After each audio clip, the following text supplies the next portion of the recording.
ከየት ትምህርት ቤት ነው የመጣችሁትና ራሳችሁን አስተዋውቁ። ከቅዱስ ዮሐንስ መጥምቅ ደላሳል ካቶሊክ ትምህርት ቤት ብሩክ ዳንኤል እባላለሁ። የተማሪዎች ፕሬዚዳንት ሲሆን ደሳሊያን ዩዝ ፕሬዚደንት እባላለሁ። ዮሐንስ ጌቱ እባላለሁ። የቅዱስ ዮሐንስ መጥምቅ ደላሳል ትምህርት ቤት ተማሪ ነኝ። እሱ ባለው ትእዛዙ እባላለሁ። የቅዱስ ዮሐንስ መጥምቅ ደላሳል ትምህርት ቤት ተማሪ ነኝ። እኔም አብርሃም ወልዴ እባላለሁ። የቅዱስ ዮሐንስ መጥምቅ ደላሳል ካቶሊክ ትምህርት ቤት ተማሪ ነኝ። እሺ፣ ቀጣይ ደግሞ ቶፒካችሁ ምንድን ነው እና ከማን ጋር ነው ዲቤት የምታደርጉት? ሰፖርት ነው የምታደርጉት ወይስ አጋንስት ናችሁ? የ12ኛ ክፍል ተማሪዎች በዚህ 4 ዓመታት በጣም በትልቅ ነንበር እየወደቁ መገኘታቸው ይታወቃል እና እሱን እኛ ምን ብለን ነው ዲቤት የምናደርገው? ኒው የአዲሱ የትምህርት ስርዓት ወይም ካሪኩለም ነው ተጠያቂ ኦር ኢትስ ቢካዝ ኦፍ ኢት ብለን ነው የምንከራከረው። ከዋን ፕላኔት አካደሚ ጋር ነው የምንወዳደረው። ሰፖርት ነው ወይስ አጋንስት ነው? ዌር ሰፖርቲንግ።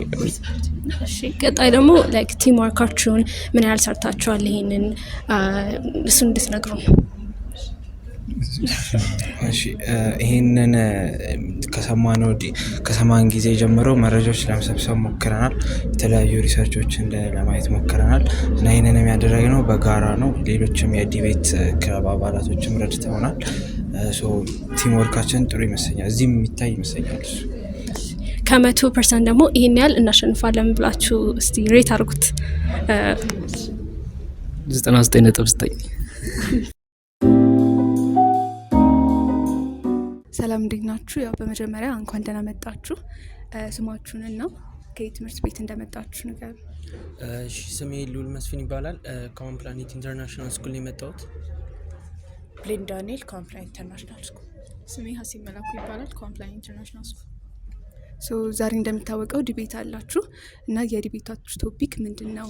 አጌንስት ኦፖኔንታችሁ እነማን ናቸው የሚለውን ነገር የኛ ርዕስ የአዲሱ ስርዓተ ትምህርት የ12ኛ ክፍል ተማሪዎች ብዙ ተማሪዎች ስለወደቁ የአዲሱ ስርዓተ ትምህርት ችግር ነው ወይስ አይደለም ነው። የኛ ርዕስ አይደለም ነው፣ የምንከራከርበት አይደለም ነው እና የምንከራከርባቸው ትምህርት ቤቶች ሴንት ጆሴፍ ይባላል።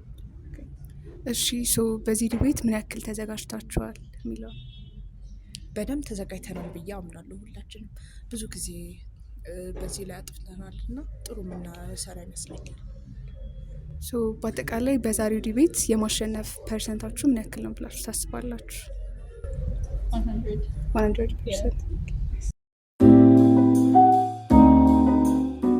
ከውድድሩ በኋላ ተገናኝተናል። እንዴት ነበረ? እንዴት አገኛችሁት ውድድራችሁ? ደስ ይላል። በጣም ኢንጌጂንግ ነው እና እነሱም ጥሩ ሞክረዋል። ጥሩ ነበር። እንደጠበቅ ነው። በደንብ ማቅረብ የፈለግናቸውን ሀሳቦች አቅርበናል።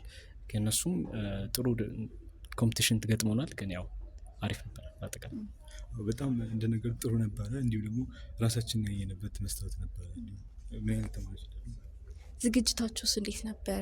የተዘጋጃችሁት ነገር ነበረ? እነሱ ጋር የነበረው መልስም ነበረ? ዝግጅታችሁ በቂ ነበረ ብላችሁ አሰባችሁ ወይስ ራሳችሁን ድጋሚ እንድታያርጓችኋል? እንዴት ነበረ? የጠየቁን ጥያቄዎችም ሆነው ያነሱት ሀሳብ ያው እንደተዘጋጀንበት ነው። እነሱ ምን ሊጠይቁ ይችላል ብለን ስናስብ ያነሳናቸው ነጥቦች በጠቅላላ ስለሆነ ብዙም ቻሌንጅ አላጋጠመንም በሱ። ስለዚህ ፍሩት አፈርቷል የተዘጋጀ። ዳኞቹ መልስ ገና እየጠበቅን ነው እና የምታሸንፉ ይመስላችኋል? እንዴት ነው? ያው ፐርፎርም እንዳደረግ ነው በእርግጠኝነት እናሸንፋለን ብለን እናስባለን። ሀሳቦቻችንም አይዲያዎችን ደግሞ የተጠየቁትን ጥያቄዎች በመመለስ መፍትሄ ሀሳብ በማቅረብ የዝግጅቱን ዓላማ አሳክተናል ብለን እናስባለን። እሱ እንዳለ ነው እንግዲህ የሚመጣው ውጤት አሜን ብለን እንቀበላለን። አሸናፊ ተሸናፊ የለም። በምንም አይነት ውድድር ውስጥ ምን እንደሰራን ጥሩነታችንና ያሉብን ስህተቶች ተነግሮ እንሄዳለን ብለን ተስፋ እናደርጋለን። መልካም ዕድል ይሁንላችሁ። ያው በድጋሚ ተገናኝተናል። ዲቤቱ እንዴት ነበር? እንዴት አያችሁት? በጣም አሪፍ ነው። አሪፍ ልምድ አግኝተንበታል። ከነሱ እድሜ የመታች ብንሆንም ግን የተሻለ ነገር ማወቅ ችለናል እና ስለ ሀገራችን ቆመን በመከራከራችን እጅግ ደስተኞች ነን። ጥሩ ስሜት ተሰምቶኛል። የእኛም ተቀናቃኝ ቡድን የነበሩ ጠንካራ ነበሩ። ስለዚህ ብዙ ልምድ ማግኘት ችለናል። አዎ ክርክሩ ጥሩ ነበረ። እኛ ብዙ ተምረናል። ጥሩም የተከራከርን ይመስለኛል። ኦፖዚንግ ቲሙም ጥሩ ነበሩ።